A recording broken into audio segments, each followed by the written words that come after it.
Two guards grabbed the arms of the quiet black man in the third row, ready to drag him out of his own son's graduation. He didn't raise his voice, didn't fight. He just looked straight ahead. And that's when it happened. One man stood up, then another, then four more, all dressed like any dad in the crowd. But they weren't just anyone. They were Navy SEALs. And without saying a single word, they stopped the entire gymnasium cold. The guards froze. The crowd fell silent. And the man in the third row never even blinked. Now rewind 9 hours earlier. Welcome to A Story That Lingers. Before we continue, let us know in the comments, where are you watching? If these stories resonate with you, please hit that subscribe button to support the channel, because tomorrow we'll have another special story for you. Elijah Mercer had been on the road since 4 a.m. The Georgia sky was still dark when he pulled out of his gravel driveway, a thermos of burnt coffee beside him, and the cracked leather seat of his old Crown Vic creaking under his weight. The engine coughed once before it caught headlights, illuminating the mist that still hugged the trees. He'd driven through rain-fog construction zones and a 20-minute detour caused by a broken bridge each mile, etched deeper into the weariness on his face. But he didn't complain. Elijah Mercer wasn't the kind of man who did. He was a father. And fathers keep their promises. Even when it means driving across state lines on 2 hours of sleep, wearing a jacket 2 sizes too tight, and running solely on gas station peanuts and willpower. The town of Belridge, North Carolina looked like something out of a postcard: red brick buildings, faded murals on old diners, and an American flag flapping lazily over the high school gym. The parking lot was already a mess of minivans and SUVs when Elijah finally pulled in. He turned off the ignition, sat in silence. His eyes dropped to the photo clipped to his dashboard, a woman with soft eyes and a dimpled smile holding a baby wrapped in a yellow blanket. "Today's the day, Maya," he whispered. "We made it." He reached into the glove compartment and pulled out a folded program with the school's crest printed in cheap ink: Belridge High School Graduation Ceremony. July 14th, 3:00 p.m. Kalen Mercer. Top 10%. Captain of the debate team. The first Mercer in 3 generations to graduate high school, let alone with honors. Elijah had missed a lot: birthdays, basketball games, spelling bees while deployed. But this, he swore he wouldn't miss this. Not for anything. He stepped out of the car, smoothed his coat, and tucked the picture into his inner breast pocket close to his heart. Then he locked the door, took a breath, and joined the stream of families funneling toward the gymnasium entrance. Inside was chaos in the way that only school events could be: kids in caps and gowns, darting back and forth, proud parents with camcorders, ushers wearing lanyards, and overwhelmed expressions. Elijah moved carefully, shoulders drawn in to make room for stroller wheels and shoulder bags. "Excuse me, sir, do you have your seating pass?" A teenager in a school polo held out a clipboard. Elijah pulled a yellow slip from his coat. "Third row left side," he said, his voice deep but calm. "Right this way." The usher led him to the front section, reserved seating for graduates' families. Elijah's seat was marked with a printed tag: Kalen Mercer, father. He lowered himself slowly onto the metal folding chair, knees popping as he settled in. To his left, a mom was trying to quiet a toddler with Cheerios. To his right, an elderly couple held hands and beamed at the stage. No one looked at him twice. And that was just fine by Elijah. He took in the scene: balloons tied to chairs, a handmade banner that read, "Class of 2025, the future is yours," dangling slightly crooked above the podium. He smiled quietly. His fingers brushed the outline of the photo in his pocket. He was early. Good. He liked early. It gave him time to steady himself. Because this moment wasn't just about Kalen. It was about every sleepless night, every war zone, every stretch of road that had led here. It was about a promise whispered in a hospital room 14 years ago, when Maya, pale and exhausted, looked at him and said, "You come back to me. You come back for him, no matter what." He had come back. Scarred, older, tired in places he didn't know a man could be tired. But he had come back. And today he would watch his son walk across that stage. Nothing, not traffic, not time, not the ghost that still visited him some nights, was going to stop that. He folded his hands in his lap, looked toward the hallway where the graduates would emerge, and exhaled slowly. The program hadn't even started yet, but the storm was already gathering. And Elijah Mercer, calm and unmoving in the third row, had no idea that by the end of the afternoon, the whole country would know his name. The ceremony started 10 minutes late, as most school events do. A student band played a slightly off-key version of Pomp and Circumstance. Parents craned their necks holding up phones. Names were being called already: Adams, Bailey, Carter. Elijah sat motionless, eyes fixed on the right side curtain where the graduates would emerge. He hadn't seen Kalen yet, but he knew his boy's walk, his posture. He'd know him anywhere. Then came the voice. "Excuse me, sir. Can I speak with you for a moment?" It wasn't a question. It was a command dressed in polite clothing. Elijah looked up. Two school security officers stood in the aisle beside him. One was stocky with a shaved head and sunglasses still on indoors. The name tag on his vest read Riggins. The other was taller, younger, chewing gum, and glancing around like he didn't want to be there. Elijah gave a small nod. "I'm not causing any trouble." "Just need to verify you're supposed to be sitting here," Riggins said. His tone was flat, a shade too sharp. Elijah reached into his coat pocket and calmly handed over the yellow seating pass. "Third row left side, Kalen Mercer's father." The taller guard Cole barely glanced at the slip before folding it shut and muttering, "Mm-hmm." Riggins didn't hand it back. "You're Kalen Mercer's father." "Yes. And you were invited." "I was," Elijah said simply, his voice even. "Got an ID?" Elijah hesitated a moment. It wasn't the question. It was the tone one he'd heard before, in small towns, in crowded airports, in restaurants when he asked for water without ordering first. He reached slowly into his back pocket, produced his wallet, and handed over his license. Riggins stared at it longer than necessary. "Marine Corps, huh?" he said, spotting the retired veteran stamp on the ID. Elijah nodded. "That's supposed to mean something," Cole added, still chewing his gum. Elijah tilted his head slightly. "It means I've already been vetted more times than you can count." That was the wrong answer. Riggins handed the ID back, eyes narrowing. "Look, we've had complaints," he said. "About what?" "Someone sitting in a reserved section. We had a couple families say they didn't recognize you." "I don't know them," Elijah replied, "but I know my son." "You raised your voice with me, sir." He hadn't raised his voice. Not at all. But the words were already out, accusing him of something he didn't do. Elijah took a breath. "I'm not looking for a problem. I'm just here for my son." "You got any proof he's your son?" That was it. Elijah didn't sigh. He didn't argue. He simply reached into his inner coat pocket and carefully pulled out a folded paper. The birth certificate was old, the edges worn, but the names were still clear. Kalen Ely Mercer, father Elijah D. Mercer. He handed it over in silence. Cole unfolded it, squinted. Riggins took it from him, stared again, jaw tight. Then he looked at Elijah and said the words, "Sir, we're going to have to ask you to step outside with us." The words hit like a slap. All around them, the ceremony continued, names called, clapping flashbulbs. But in the third row, everything stopped. Elijah looked straight ahead. He didn't move, didn't speak. "You can come back after we sort this out," Cole added, tone half apologetic. "Just for now." "I'm not leaving," Elijah said, still calm. "Not until I see my son walk." Riggins stepped forward. "Don't make this harder than it has to be." He placed a hand on Elijah's shoulder. That's when everything shifted. Because the moment that hand touched the former Marine, the entire row behind him stood up. One, two, then four more. All men, all quiet, all built like they'd never missed a day of discipline. They weren't dressed like soldiers, but you could see it in the way they moved, the way they breathed, the way they watched.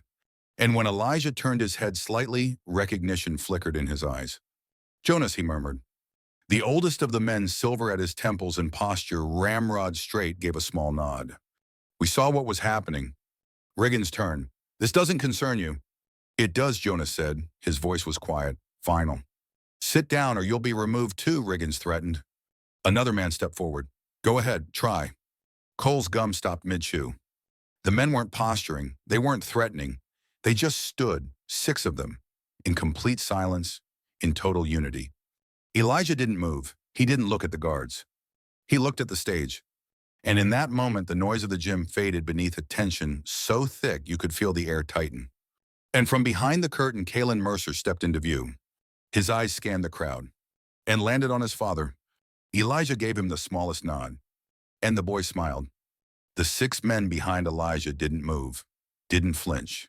They weren't waiting for orders. They were the kind of men who gave them. And right now, they were giving one message to the guards without saying a single word. "Back off." The younger guard, Cole, had gone pale. His jaw shifted, chewing, slowing, as his hand hovered near the radio clipped to his shoulder. But something in the way these men stood, how relaxed they were, how unshaken, told him that radio might not help. "These guys with you?" Riggins asked, voice rough and clipped. Elijah didn't turn around.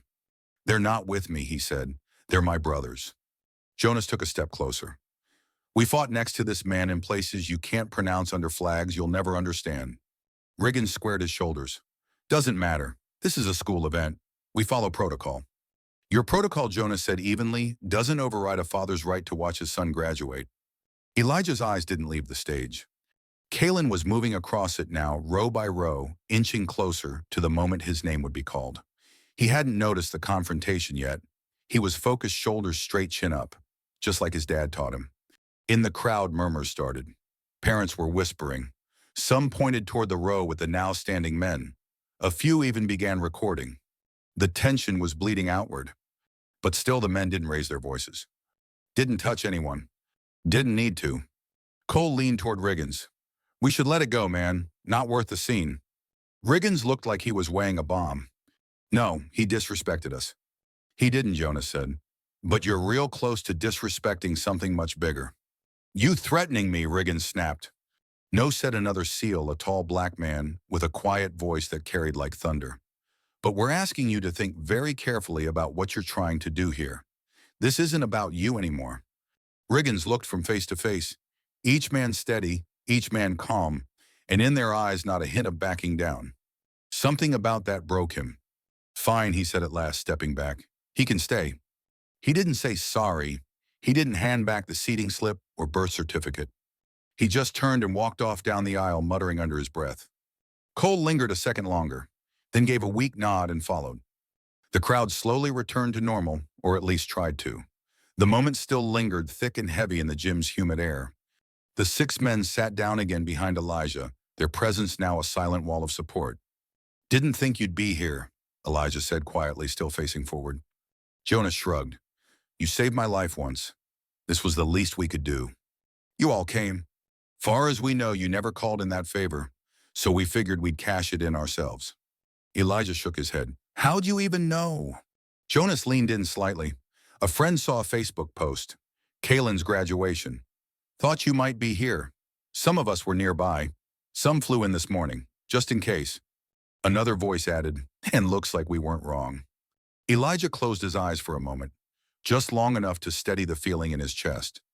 He wasn't a man who cried in public. But today was different. On stage, the principal tapped the mic. "Ladies and gentlemen, we now welcome to the podium our valedictorian, Elijah Mercer." The gym erupted in applause. Elijah straightened. His hands gripped the sides of his seat. Kalen walked to the mic with a calm that belied his years. He looked out at the crowd, eyes scanning the sea of faces. He spotted Elijah and paused. Then he smiled and began to speak. "4 years ago, I started high school with a chip on my shoulder. People saw my name and assumed I'd be a problem. They didn't know my story. They didn't know I was raised by someone who taught me what strength really looks like." His voice was clear, steady, his presence magnetic. "They didn't know my dad got up every morning at 5 a.m. to work a job he hated so I could have a future.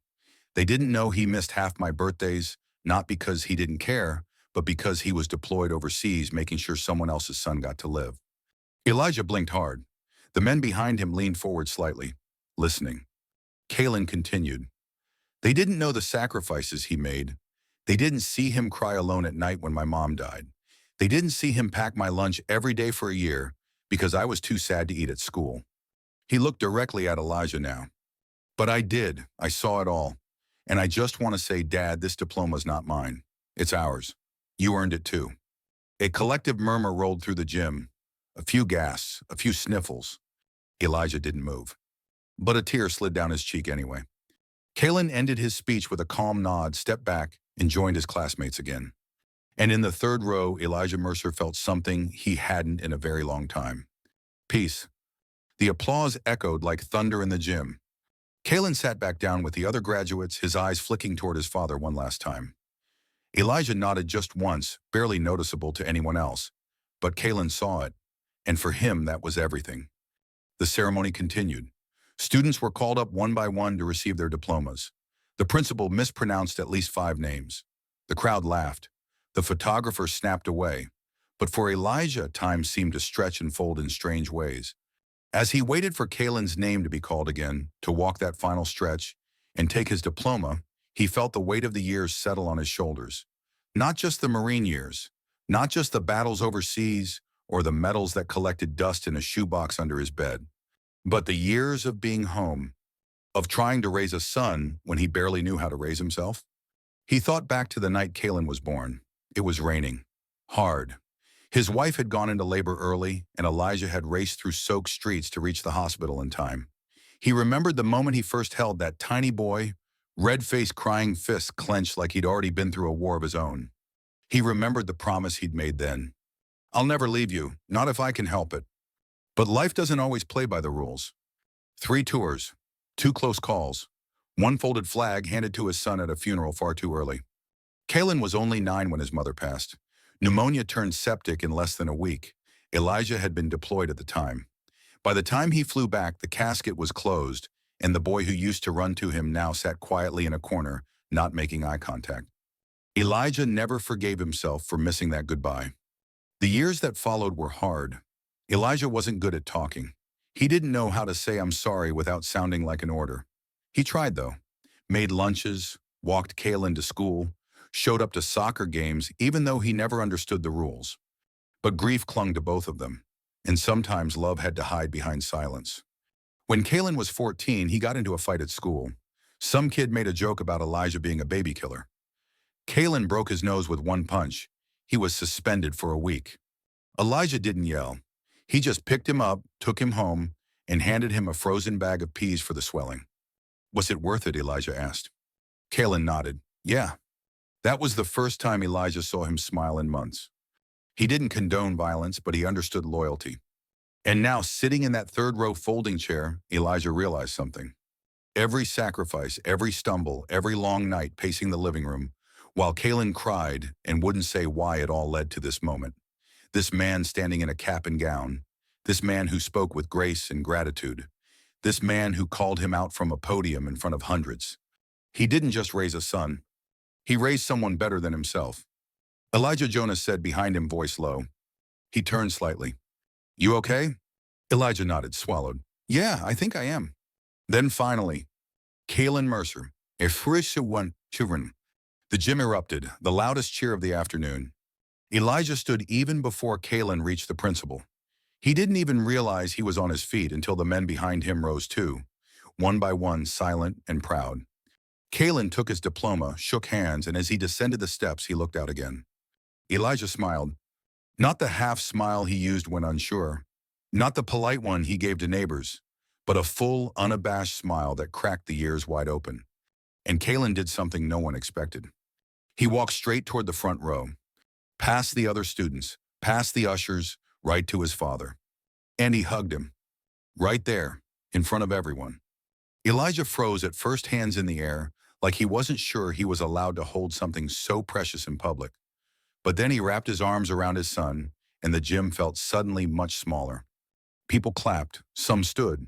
Someone even shouted, "That's what I'm talking about." But Elijah didn't hear any of it. Because in that hug was every moment they never spoke. Every time he didn't know what to say. Every tear shed behind closed doors. Every silent dinner. Every missed birthday. Every sacrifice neither of them could explain. "I love you, Dad," Kalen whispered. "I love you too, son." And they let go. Just enough. The announcer cleared his throat at the mic. "Ladies and gentlemen, let's give another round of applause for the class of Elmridge High." Thunder again, not from storms, but from people.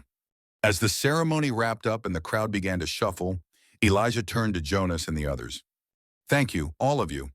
You would have done it for any of us," one said. "No," Elijah replied, "I would have done worse." They laughed low and quiet. "You staying for the reception?" Jonas asked. Elijah looked toward Kalen, now surrounded by classmates and a few teachers. He nodded slowly. "Yeah, I think I've missed enough already." Jonas placed a hand on his shoulder, warm and firm. "You did good, Mercer. Real good." Elijah watched his son laughing, posing for pictures, holding that thin paper like it weighed nothing. And for the first time in what felt like years, Elijah let himself feel light. Like maybe it was okay to stop carrying the world on his back, even just for a while. The reception was held in the cafeteria, but you wouldn't have known it by the decorations.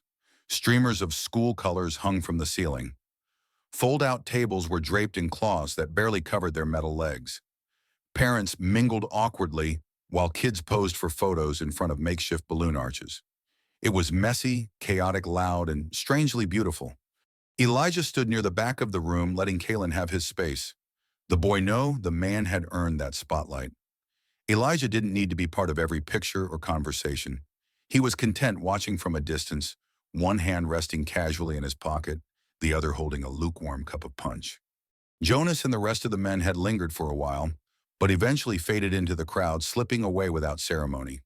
That's how they preferred it: no medals, no speeches, just presence when it mattered. Elijah knew he'd see them again. Maybe not soon, maybe not ever, but the bond was eternal. Kalen eventually made his way over, his cheeks flushed with the attention. "You okay?" Elijah asked. Kalen laughed. "You always ask that." Elijah gave a half smile, force of habit. There was a pause. Then Kalen reached into the front of his gown and pulled out a folded envelope. "I was going to wait till later, but I think now's right." Elijah took it carefully. The paper was worn at the creases like it had been folded and refolded 100 times. "What is it?" "Just read it," Kalen said, "but maybe not in here." Elijah nodded. Outside, the sun was starting to set. The shadows stretched long across the school lawn. Elijah walked until he found a quiet spot beneath a tree near the parking lot. He sat on a low concrete bench and unfolded the letter. It was written in Kalen's handwriting, firm, neat, the same way he wrote thank you notes to teachers and labels for his science projects. "Dad, if you're reading this, I guess it means I actually did it. I graduated. I wanted to say something up there today, but not everything fits into a speech. And not everything should be shared with strangers. Some things are just between us. When Mom died, I didn't know how to keep going. But you did. Even when it broke you, you kept showing up. You packed my lunch when you could barely get out of bed. You sat in the stands at my games even when you didn't understand the rules. You were never perfect, but you never gave up. And I know now that's what love is. Not the words, not the gestures, just showing up when it's hard. I remember when I was 12, and I asked you if you regretted having me. You didn't answer right away. You just looked at me for a long time. Then you said every hard thing in my life led me to you. I'd do it all again." I never forgot that. I still think about it when things feel too big. You're my hero, Dad. Not because you were a Marine, not because of the medals, but because when everything felt broken, you held me together. I love you. Always, Senator Kalen. Tomanoman. Elijah stared at the paper for a long time after finishing. The words blurred at the edges, tears pricking at the corners of his eyes. He folded it carefully and tucked it into the inner pocket of his jacket, near his heart. That's where it belonged. Later that night, they drove home together.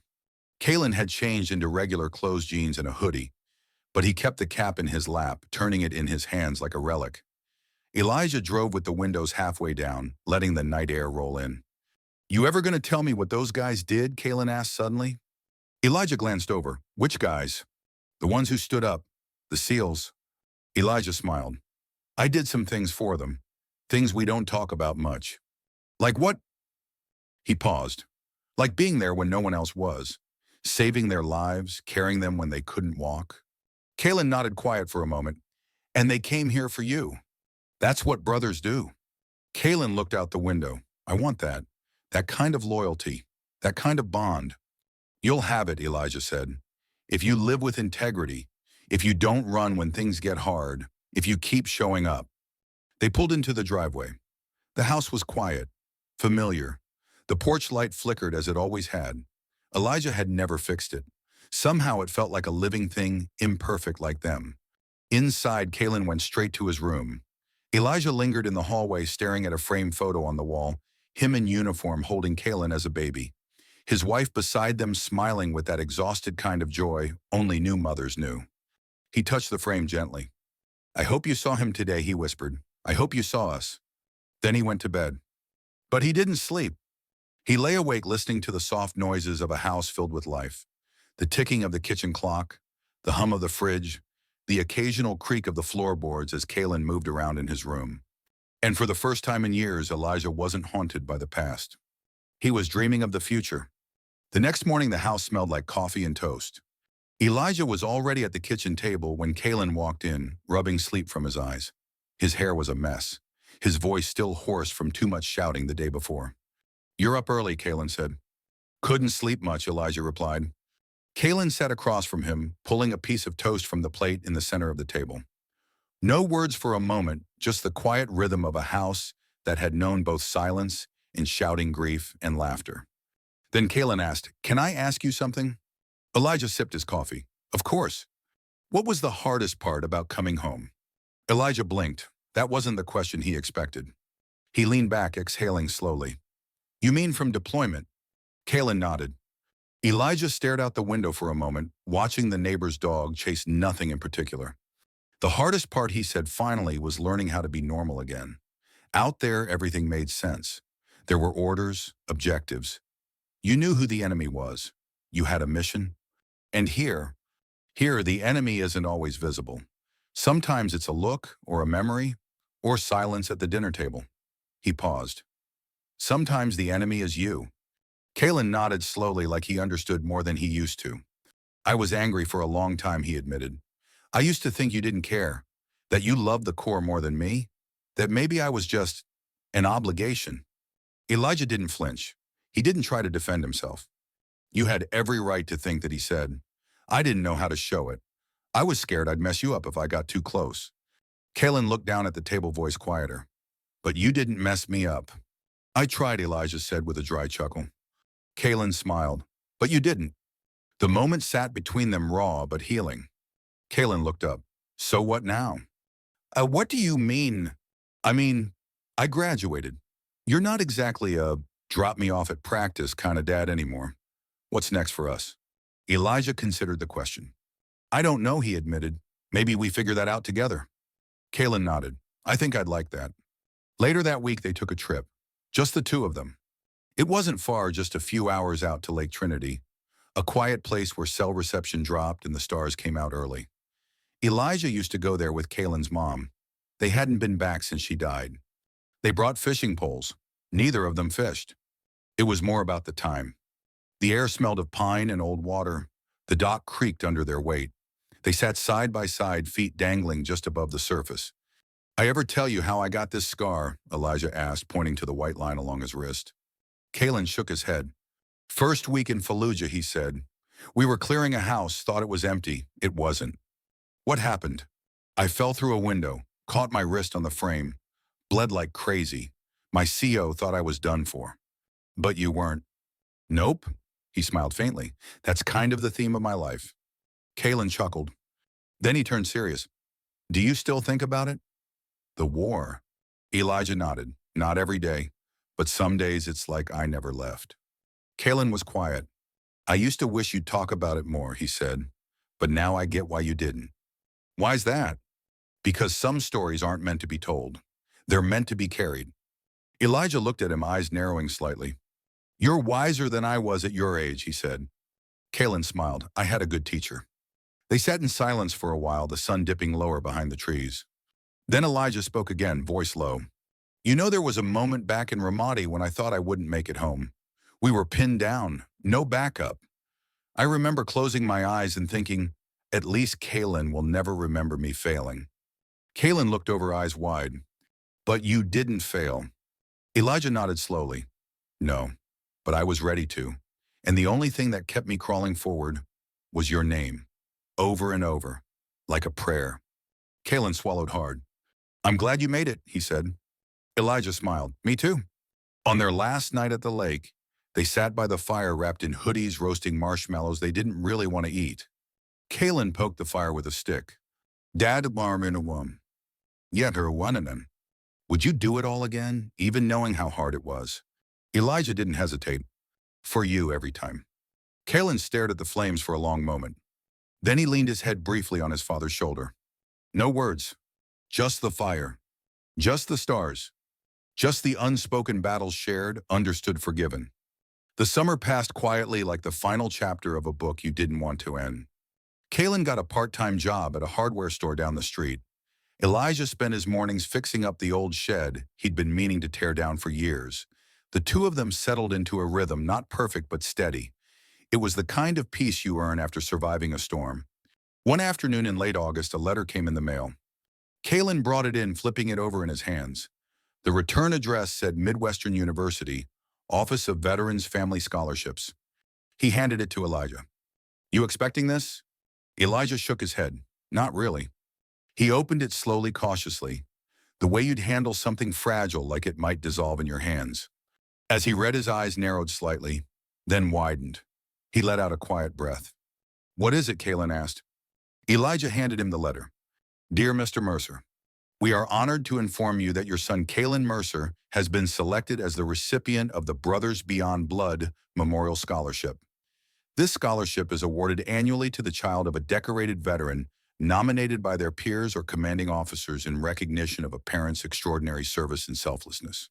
Your former unit submitted a letter of recommendation on your behalf. Kalen's tuition, housing, and educational materials will be fully covered. We thank you both for your service to your country, to your community, and to each other. Sincerely, Dr. Ellen Newberry, Director of Admissions." Kalen stared at the letter, stunned. "They nominated you." Elijah gave a soft, sheepish nod. "Guess they still keep tabs on me." "Dad, this is huge." "I know." There was silence. And then Kalen laughed, this full, unrestrained sound that seemed to rattle the windows. "I was going to just take a year off and work at the shop," he said. "But I guess the universe has other plans." Elijah chuckled. "Seems that way." Kalen folded the letter carefully. "You think I'm ready?" Elijah looked at him, really looked. He saw the same boy who used to cry after losing baseball games. The kid who stayed up late reading comics under the covers. The young man who'd stood in front of a room full of strangers and declared his father a hero. "No," Elijah said. "But I wasn't ready when I joined the Corps either." He smiled. "You'll figure it out."